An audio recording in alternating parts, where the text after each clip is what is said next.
Georgia winds up losing in the opening round of the SEC tournament, 81-75 to Oklahoma. Georgia was the 11 seed in the tournament. Oklahoma was the 14 seed. Really strong performance on the whole for Georgia.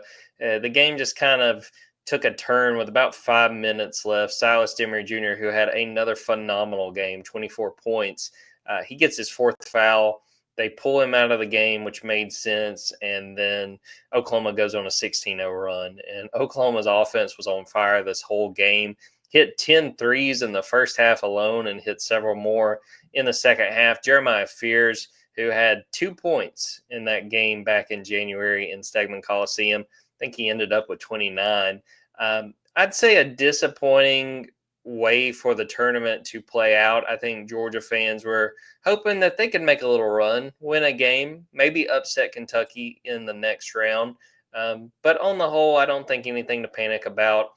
As Georgia gets ready for the NCAA tournament, I still think Georgia is in great shape to make the tournament for the first time in 10 years. I think it would take several bid stealers to really put Georgia on the ropes, but I don't see that happening. I think Georgia's going to make the tournament, although I will say I understand the frustration with Georgia falling short in the SEC tournament opener. Ben, what did you think of that Oklahoma game? Anything stand out to you as we now turn our attention to the NCAA tournament? Yeah, I mean, to your point, it's disappointing in that, you finally put some good wins together and you want to win a game or two in the SEC tournament for pride's sake, probably as much as anything, maybe for seeding's sake in a certain respect. But my big takeaway is Jeremiah Fears was great. He was 8 for 16 from the 3-point line. When you're when you're out, when your best point guard is dealing with some foul trouble and the opposing guard is shooting 50% from 3 and lighting it up, like, it's going to be a tough ask.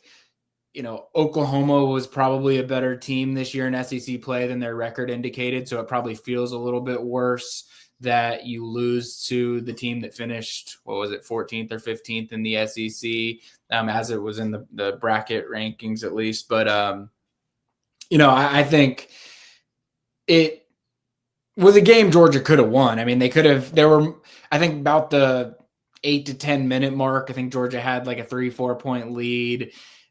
They had a turnover, missed a couple of shots, and then all of a sudden Arkansas is on a 15-0 run, 16-2 run, something like that. And those things can just get out of hand real quick. And, fell into some of their earlier in the year stupid turnover situations. They had the one on the inbound, and then I think Silas just got kind of trapped on the baseline. He tries to get it out to Blue at half court and overshoots him, ends up being a backcourt violation. I felt like that play was kind of the nail in the coffin in the game, where it was like, if Georgia could have found a bucket there, they might have been able to find a way to win. And once they didn't, I just think that mathematically it was going to be too challenging. But I think you just take it on the chin.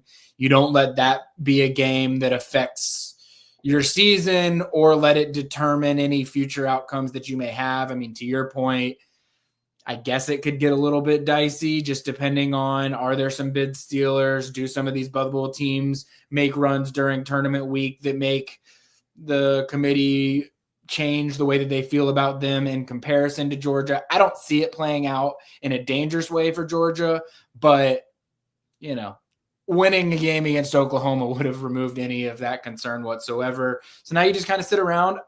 If you're looking for silver linings, which me, I'm always going to try my best to find the silver linings. Like, you get some rest. You played 4 straight games that you really felt like you had to win at the end of the season, and you won all 4 of them. That's going to take a lot of life out of you, a lot of energy out of you. And I think this was the first game that they've had where, I don't want to say they were feeling themselves, but they were probably not feeling like they were in a must-win situation for the first time in a few weeks. And so because of that, maybe they got a little bit too relaxed, or maybe Jeremiah Fears was just having a great game. Like, sometimes you do have to, and nobody likes to do this because everyone wants to complain, but like, sometimes you just have to tip your cap. Like, Jeremiah Fears was the best player on the court. And sometimes when you're the best, and that's not to say that if Georgia and Oklahoma played again tomorrow, that Silas wouldn't be the best player on the court or Asa Newell wouldn't be the best player on the court. But yesterday, Jeremiah Fears was the best player on the court. And as a result, the team with the best player on the court won. And sometimes that's just how it goes. Jeremiah Fears is going to have a 10-year NBA career. It's no shame that you got busted by Jeremiah Fears for a little bit. It's just, figure it out, get into the tournament. Hopefully you find, we were talking about this a little bit earlier today for, does Georgia win an NCAA tournament game or not? And I know we'll talk more about this over the next week or so, but I think it all just depends on the matchup. There are certain things that Georgia does well that I think are going to give potential opponents a lot of challenges. At the same time, if you're a team that has a guy like Jeremiah Fears that can light it up, you might just be able to outscore a team like Georgia if Georgia's not hitting the shots the way that it did the last 4 games.